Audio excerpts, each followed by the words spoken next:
पूरग्रस्त शेतकरी जगाचा पोशिंदा आज मदतीसाठी हात पसरतोय. लातूर जिल्ह्यातील पूरस्थितीने शेतकऱ्यांचा जगण्याचा पाया उखडून टाकला आहे.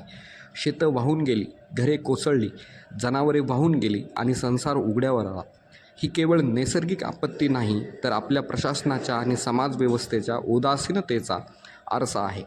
सरकारकडून तुटपुंजी मदत जाहीर होते, पंचनाम्याची कागदपत्र तयार होतात, पण यामुळे शेतकऱ्याचा ओलसर चेहरा कोरडा होत नाही. घोषणांच्या तोफा धडाडतात, मात्र शेतकऱ्याच्या अंगणातल्या जळत्या चुलीपर्यंत त्याचा आवाज पोहोचत नाही.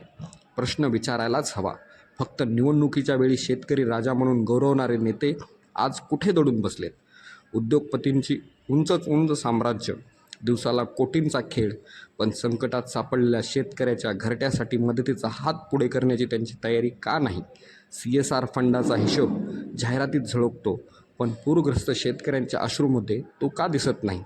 आणि देवस्थानं, सोन्याचे दरवाजे, चांदीची सिंहासने, अब्जावधींचे खजिने, पण शेतकऱ्याच्या आक्रोशाकडे दुर्लक्ष करून हे खजिने कोणासाठी? देवाला कळस चढवायला करोडो आहेत, पण देवाच्या लेकरांना वाचवायला तोच खजिना का मुका आहे? ही वेळ आत्मपरीक्षणाची आहे. शेतकरी हा फक्त मतपेटी भरणारा आकडा नाही, तो जगाचा पोशिंदा आहे, समाजाचा खरा आधारस्तंभ आहे. आज त्याचा संसार उद्ध्वस्त झाला आहे आणि आपण सारेच मौन बाळगतोय.